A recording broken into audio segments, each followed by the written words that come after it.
Seema. Okay. Leela Fernandes' goal in this paper, as well as her earlier work on working class and middle class, is to recover a theoretical space for bringing together structural analysis and cultural analysis in the way class and identity could be analyzed together.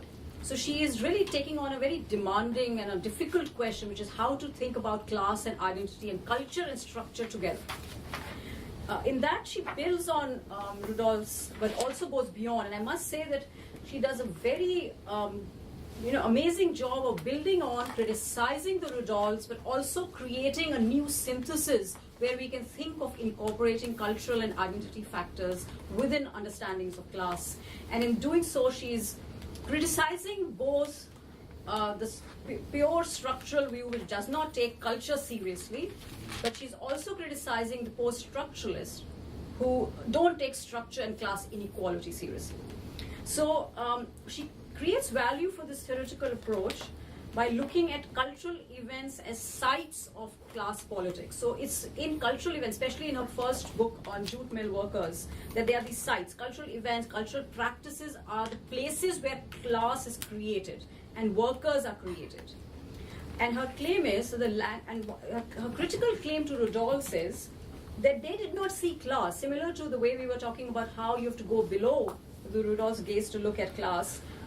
They did not see class because language of class is not secular, but it is non-secular through culture and religion and other forms of identity. So for her, class and structural analysis fails to see that class actors see their roles as not through class identity, but through everyday practices which are culturally coded. So that's a critique of class and structural analysis, which is that class actors see their class role and position not through their class identity, but through their cultural practices. And so culture, caste, gender are the prisms through which class is itself experienced. So it's not merely about that you experience your cultural identity through cultural practices, but you're also acting on and experiencing class through your cultural beliefs and practices. Now, I'm going to talk in my critical comments on how much more work needs to be done to unite culture and structural analysis. But just to kind of re-emphasize her contribution, she's not denying the role of structure, but arguing that structure is perceived and experienced differently if you're a woman or you belong to a certain caste group or a certain region. So you experience class differently based on whether you are a woman or a caste group or a certain cultural group. And the cultural practices of each social stratum affect their class identity. So one way to think about her claim is that she argues that if women think of their own identity as women or Dalit women, then they think of their class identity in distinct ways, in different ways than the men who think of their class identity. Now, this means that what Rudolph said, that class politics has been demobilized or not possible, that's a Rudolphian claim. But Fernandes goes on to say that this is a different kind of class politics is possible as a result. So it's a very complex and interesting argument. And both the class in itself logic, which is how you conceive of yourself as a class or material group or having a material interest, and its translation into class for itself is shaped by culture. So there are all these layers in which class and culture interact. And her overall point to the Rudolphs is that for them, the language of class was invisible because the modes of meaning making was through culture and identity. And in India, most forms of even class identities are shaped through non-secular identity. And so it was invisible to them because they could not figure out that people were articulating their class positions through culture. So that's the overall structure, and she says we have to do more with creating a theoretical space for bringing culture and structural analysis together. So I think that this critique holds against my work, a lot of other people's work, and I think it's really important. For example, I was just writing a paper on how India's economic reforms have progressed, and I was struggling with this idea of how new interests are being created, like what I mentioned, the export-oriented sectors. New middle class has been talked about, but there are all these fragments of new interest groups which have been created, and I could not figure out a theoretical frame to think about them, but I think her language of how meaning-making, class and culture can come together can allow me to understand how new interest groups are being created and how they are making sense of both the global culture that is permeated in India as well as this changes class dynamics. So it's a very innovative tool. I think traditional political economy arguments to which I belong could benefit from her claim and the idea that how groups become classes, they become classes through culture and through identity. That's the radical claim that Leela makes. Now, my comments, my comments have to do with four things, if I can get to them. One of them is that anybody who wants to unite culture and structure has to make culture a little more analytical in the sense that has to disaggregate the different dimensions of culture itself. So my first comment has to do with how will we think about parsing out different dimensions of culture itself. The second point is that in this parsing out, and this I think I want to give independent space to this, which is that the mobilization of culture or the organization culture, I think John mentioned this, the culture as social networks or caste as social networks. I think the organization of culture, which is how is culture actually mobilized by political entrepreneurs or parties or organizations or networks, is important, and there needs to be, so in this new theoretical space that Leela is calling for, we need a politics variable which can account for how cultural identities get mobilized into cultural mobilization and then maybe ethnic or some other kinds of conflict. So there's a whole gamut of space. So the theoretical space is not merely about identity or beliefs or practices. It also has to do with organizations like unions. I think her first book talks about unions, but we have to kind of give more space to the mobilization of culture and how different actors, include entrepreneurs, organizations, networks, will translate and transform a group's culture into mobilization, either for class or for their cultural identity. So the second point has to do with the mobilization of culture.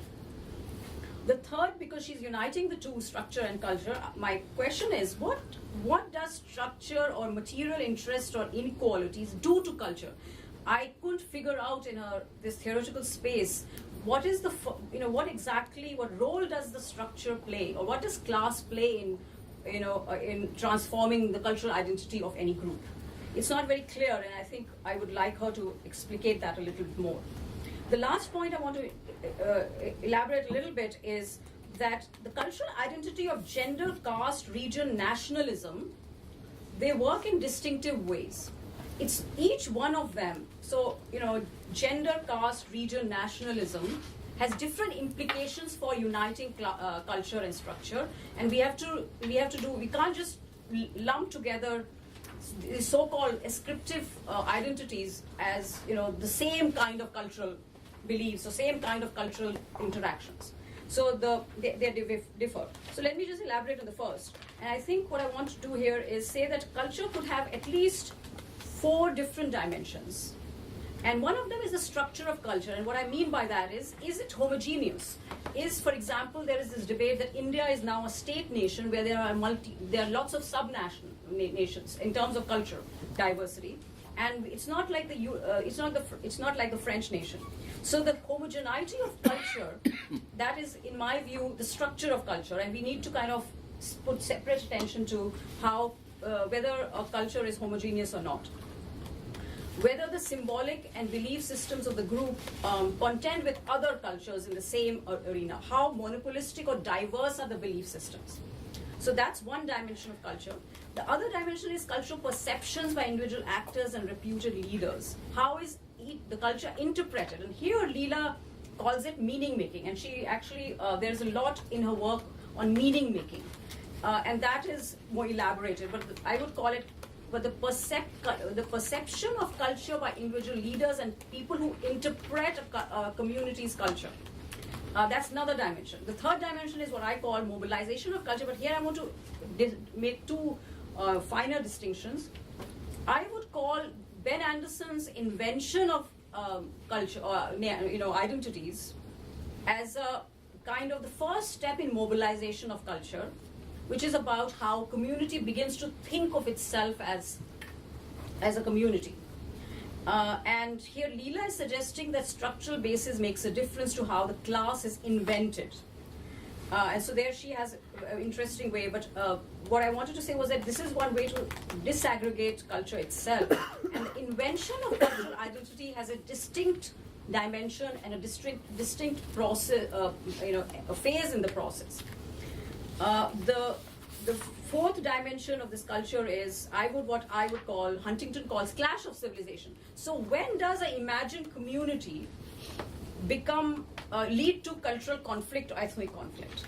So you can have a lot of, Furnivall actually, when he looked at Indonesia, he had this idea of face-to-face communities in Indonesia, that people exist face-to-face, or they're different groups, so they don't necessarily conflict with each other. The transformation from cultural perception to mobilization of culture, invention of community boundaries to conflict is clash of civilization, or some kind of clash. And so the question is, what are the conditions under which this transformation from cultural identity happen, from identity to cultural contestation to mobilization? And that transformation is very important for us to think about in uniting culture and structure. So structure of culture, culture perception, mobilization, or cultural conflict.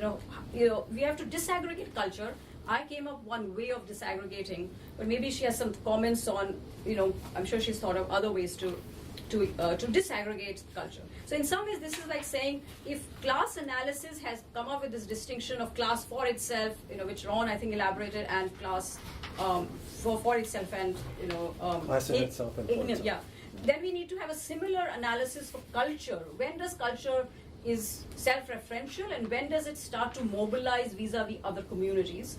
And that transformation of that identity into mobilization is a crucial dynamic that is important to this whole story. So that leads me to the second point, which is that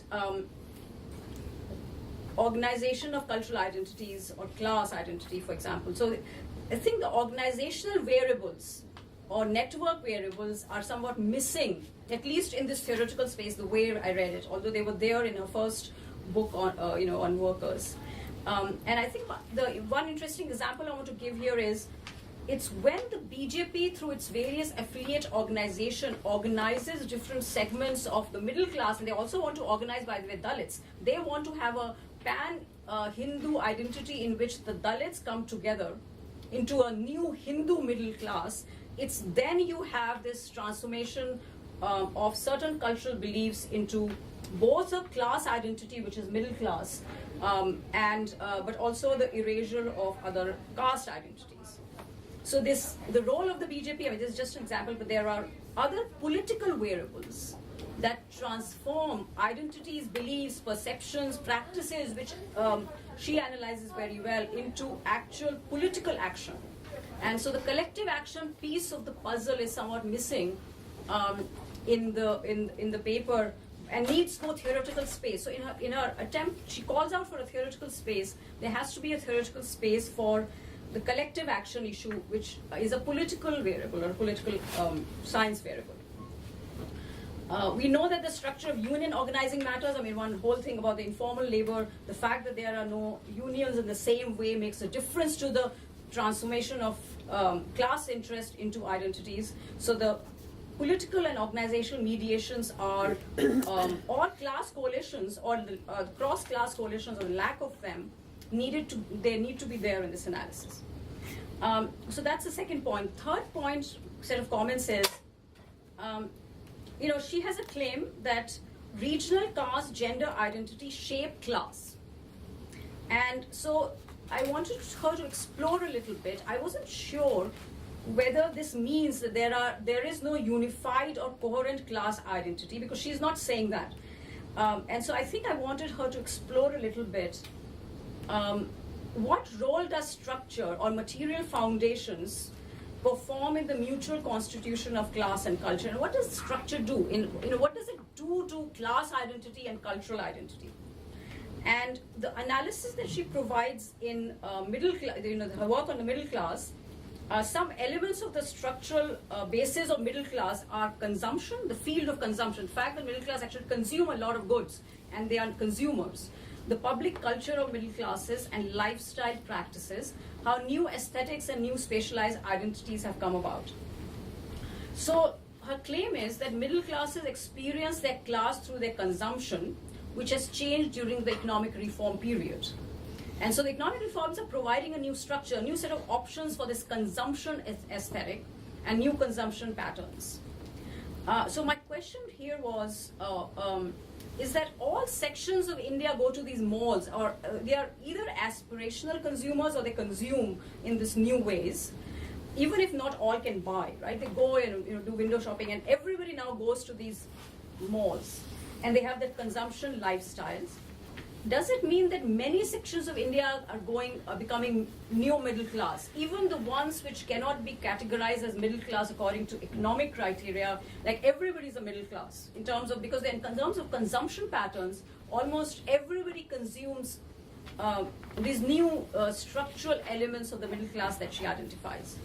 So I'm not sure whether it means whether the category of the middle class is it an economic category, or it has become useless because almost everybody consumes like what we expect the middle class to consume according to her logic, which is consumption of goods, public culture, and lifestyle practices. So basically what I guess I'm saying here is that I kind of need to know a little bit, or we need to know, what is the analytical role that is being done by structure or changing material conditions in this analysis. And another way to put it is that there's a lot of statements like that class and culture are mutually constituted, but I don't know what that means. What is exactly the meaning of mutual constitution? And that needs to be, spelled out. I could think of three different formulations. One is that culture and structure work separately, but they interact. So one could be a more interactive models in which people have beliefs and identities, and then they have their material foundations, but they interact. And another could be that your cultural identity actually fractures your class identity. So if the fact that you're a woman and in a jute mill, you experience your class identity both through your gender position as well as your class position, because you're a women worker, but you don't get the same benefits as men do in the jute mills. So you experience your class in different ways. And the third, I think, formulation she kind of hints at the end of her paper is this hybrid or liminal notion, which I think Rudolph's also highlighted.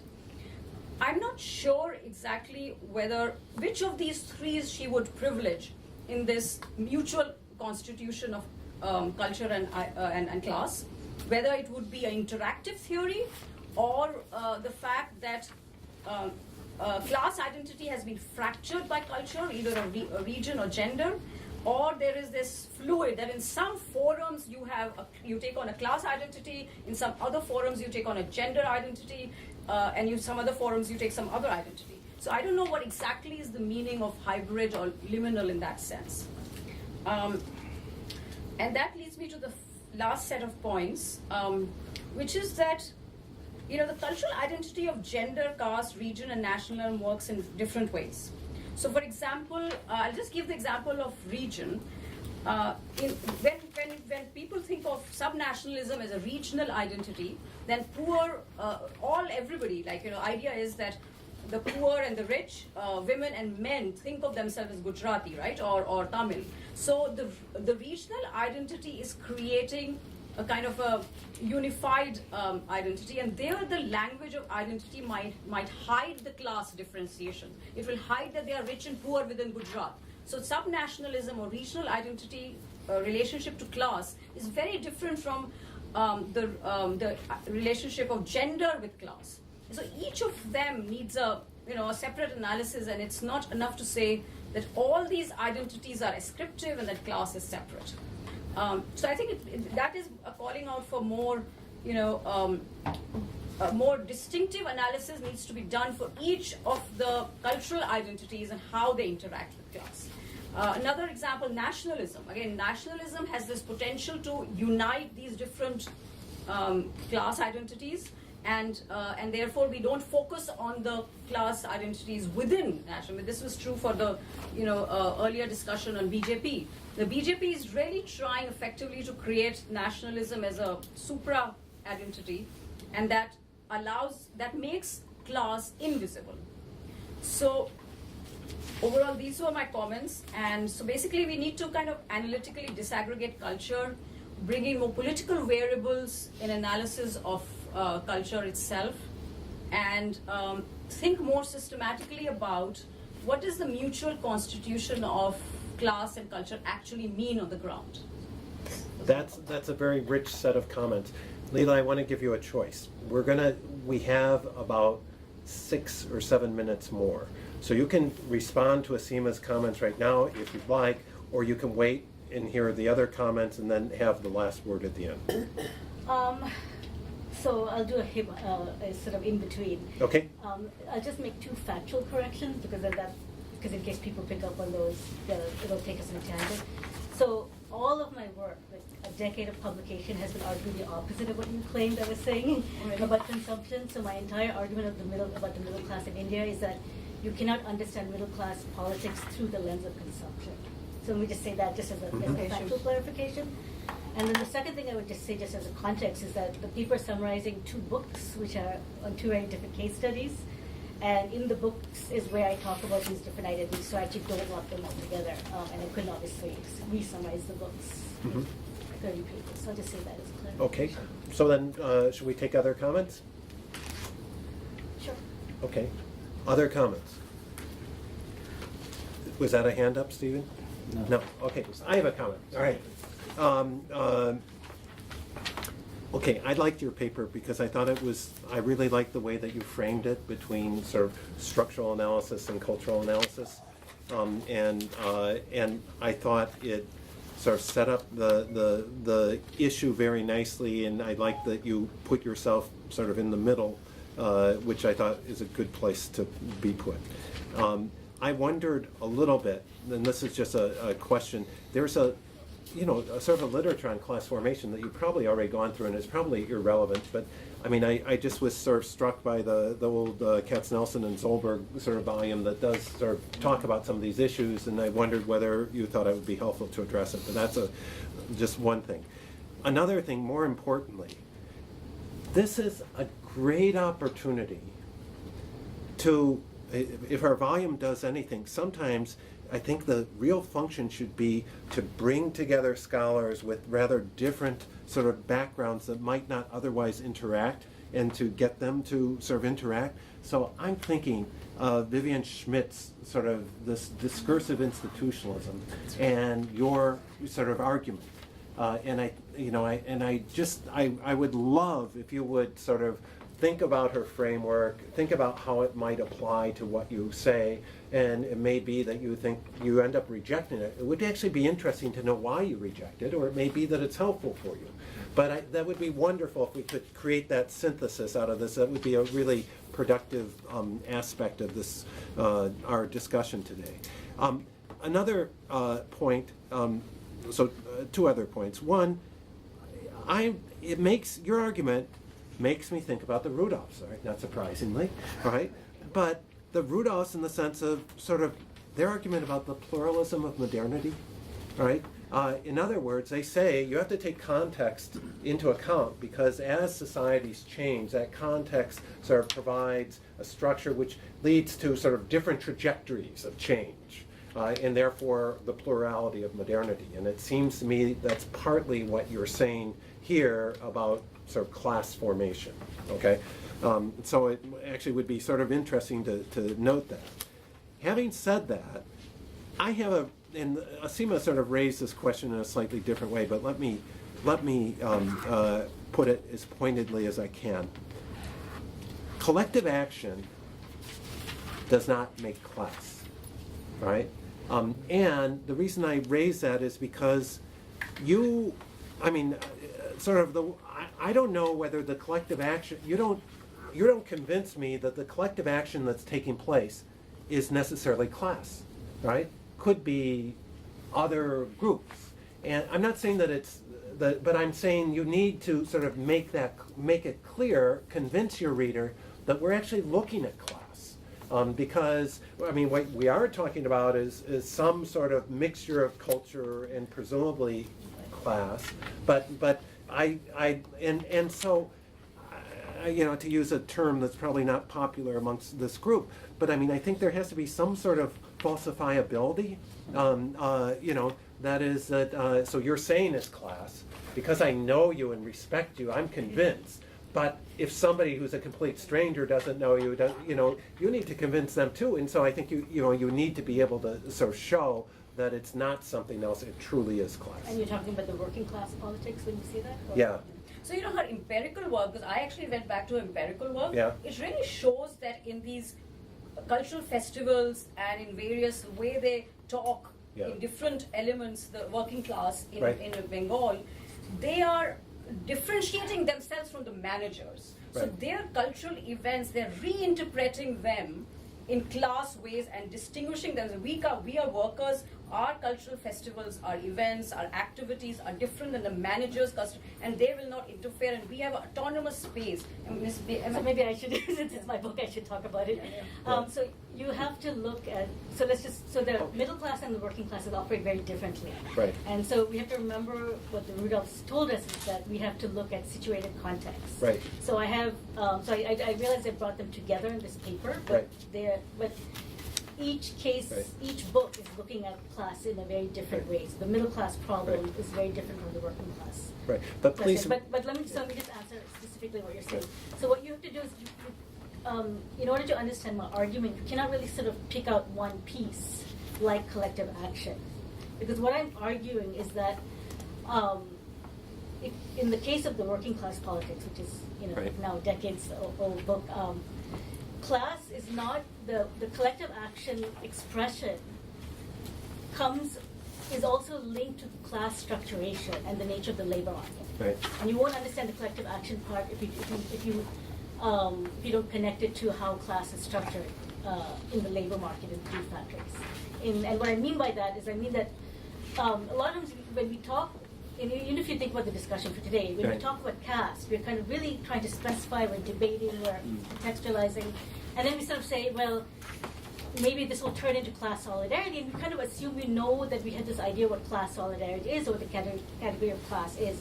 And what my sort of scholarly goal has been in terms of my life trajectory has been to problematize that category of class, because it does, as Ron's papers was suggesting, it does draw in a particular version, and I'll say version because it's actually not a historically accurate version, but a version of Eurocentric history, right? So my sort of theoretical project has been to make class as much of a problem as caste or religion or region or nationalism. Right.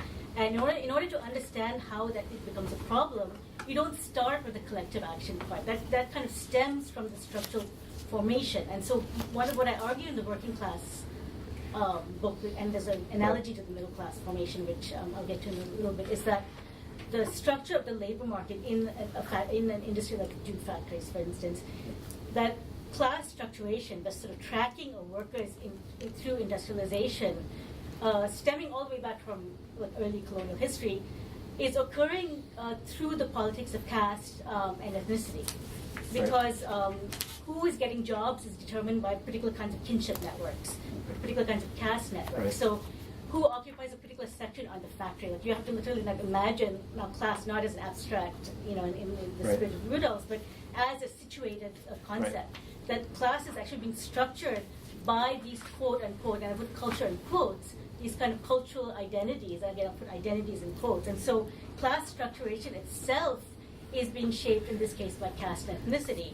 And then when you see how workers are then sort of engaging in collective action, not surprisingly, because workers from particular religions or particular castes are actually physically manifesting different sections on the factory floor, the collective action is being shaped by that sort of production process. Right. So I'll just briefly clarify my comments. Right. Because I'm not satisfied when you say, it's in my book on the working class, Okay. it's not in this paper, Yeah. right? I think you need to have more in the paper, right?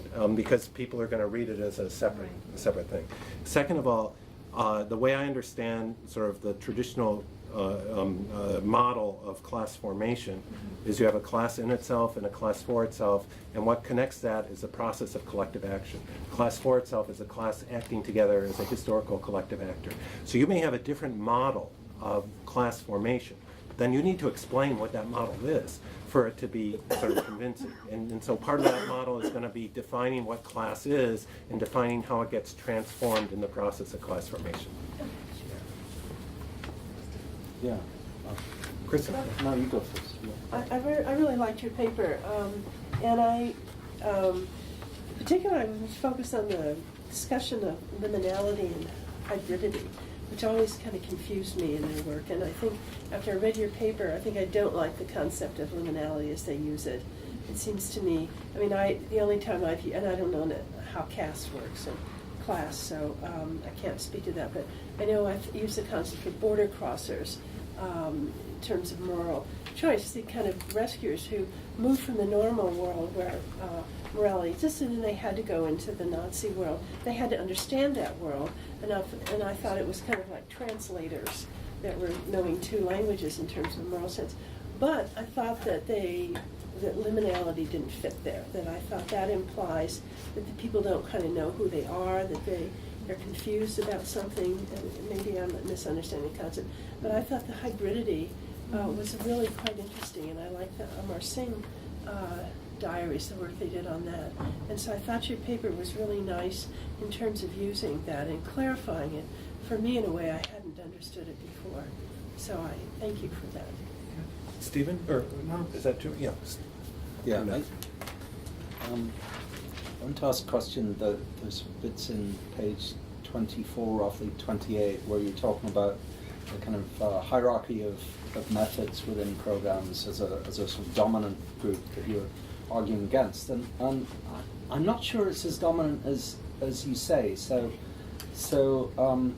one thing is that as quantitative methods have become more widely known, people have gained a much greater appreciation for their limitations and all the things that they can't do and all the ways that people can fib or misrepresent with quantitative methods and what they don't explain.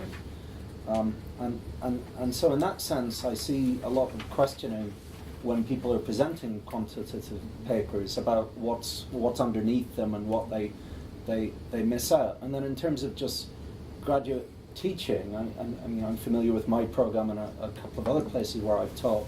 In every one of those, I think there are many people who are teaching a variety of different kinds of work and who are saying that no one kind of work can answer everything, and here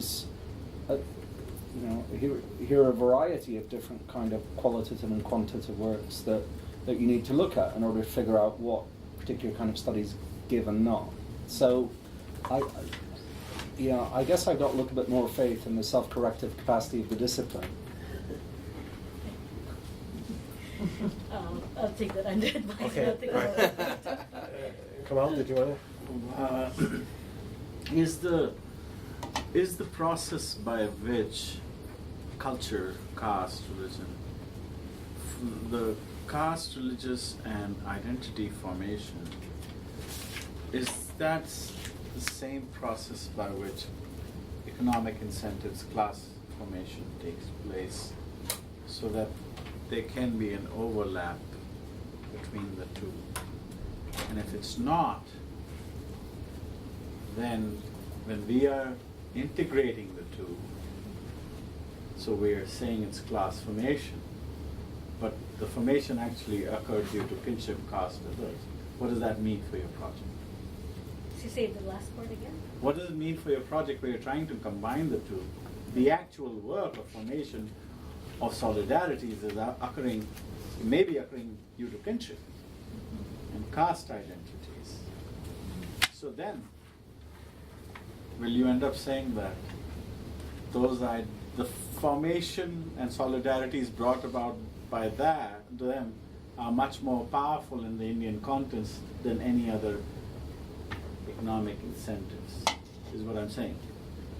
Are they equal in economic incentives and or kinship caste based? And if they're not, if you end up saying that these are actually undergirding all class formations, then are you saying that they have more power than economic material? Okay. So when you're saying economic, you mean class, economic class? Yeah, I'm Yeah. saying economic and class. Okay. Leela, I'm going to have to apologize, but It's- since time is Yeah. really running short, and I want to make certain that Manny and Stephen have plenty of time, let's move to the next session. Okay. Okay? So Manny, you want to start the discussion?